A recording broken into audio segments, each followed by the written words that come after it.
Alright gang, welcome to another Autodesk Inventor video. So what we're going to do today is we're going to create an assembly, a relatively simple one. I'm going to show you some basic commands and then obviously you'll be able to have a go at those as the weeks progress. Alright, so we've got an assembly on here, we've got two pieces of material and we've got some mechanical fasteners that are holding those two pieces of material together. Alright, you can see them in the browser bar along the side here on the left.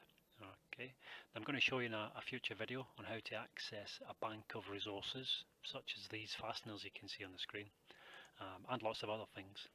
That's going to come up in a future video, which will come in handy when we're creating assemblies. Now, before I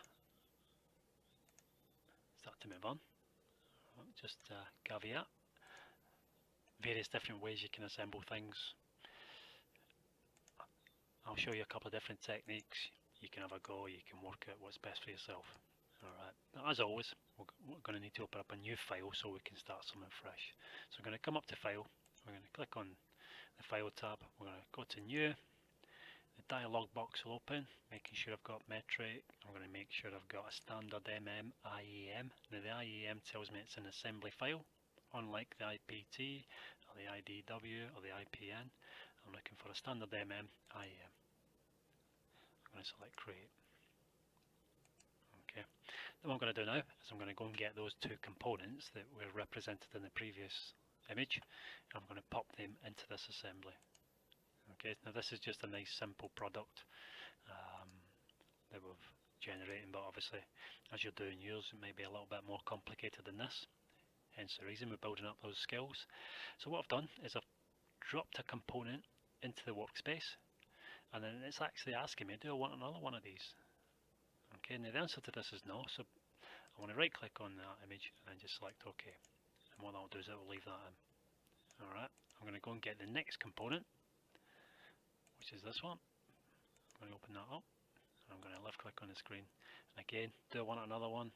In this case no, however if I did want 3 or 4 of these I can just drop them in, or 10 or 20 or 50, however many we need. Right click and we'll OK. Now this is floating in midair.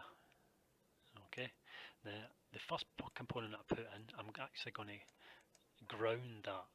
Okay, so I do that by right clicking on the image and I select this grounded command, and what that does is it fixes that in position for me. This other one will float around it, but that's fixed in position, which will save me some trouble a little bit later. Okay, now if I move away there and I click home, that's not a great home view. I want to rotate that around.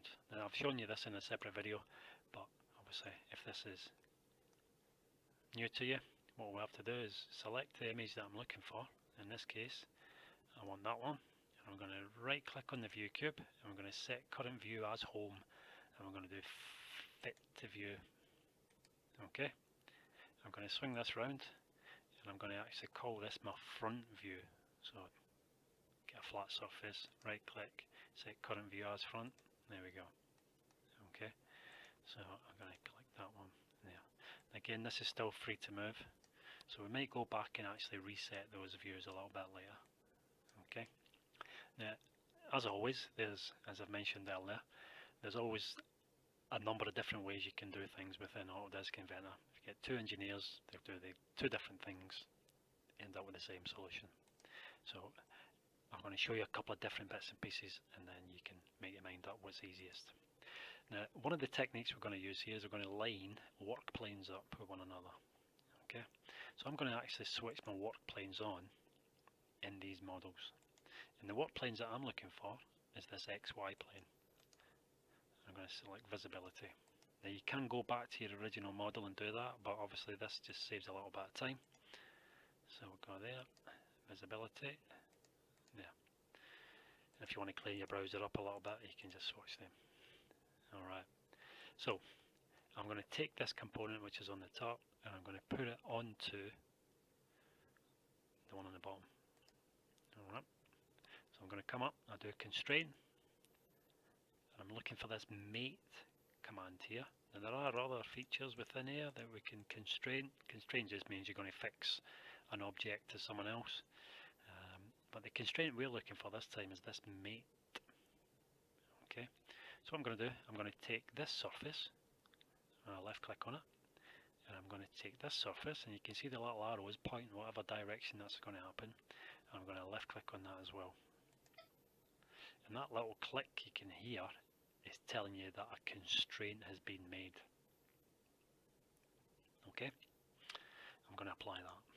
Next one I'm going to do, I'm going to put these work planes, I'm going to line these work planes up. Alright, so I'm going to left click on that work plane, I'm going to left click on that work plane. And what that does is it fixes the central axis of both of these components together, and if we swing them around we can see them. Alright, now by aligning the work planes up, what that does is it'll maybe save me a little bit of time later if for some reason I realise that some of these components aren't the right size. If I edit one of them, then what will happen is it'll always keep that central axis in line. So for example, if I wanted to change the width of the bottom component, it'll always be fixed along that central axis. Okay, and that's maybe something that will come in handy in future. Alright, swing that around. Next one I'm going to do is I'm going to come and use this flush command. Okay, and what I'm going to do is I'm going to flush this face with this face. Now for some reason I don't want them actually flush, but I want them to be separated from one another slightly by a distance.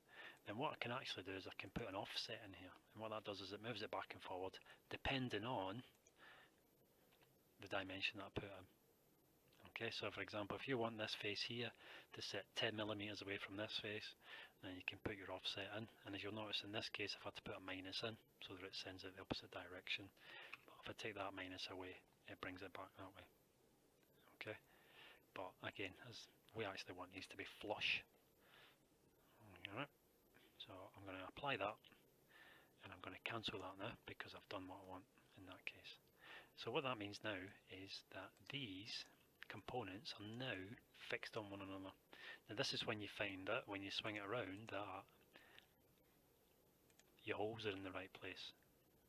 Okay, so as we can see there, we can see these holes.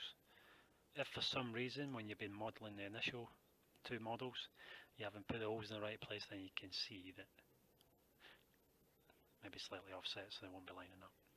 Alright, now again, if I want to edit anything, I can come across to my browser bar, and then I can work my way down just by opening that little plus, close it. Let's say for example I want to change any of these constraints. If I right click on it, I can delete it or I can edit it depending on what I want to do. Okay, now just to keep this model nice and clean, I'm going to switch these work planes off. So I'm going to go back in, visibility, I'm going to go here, origin, visibility, I'll switch them off. Okay, there we go, nice and simple, nice and easy. As I've mentioned on numerous occasions, assembly is the hardest part of using this software, in my opinion. So the more practice you get with it, the easier it will be to get your head around.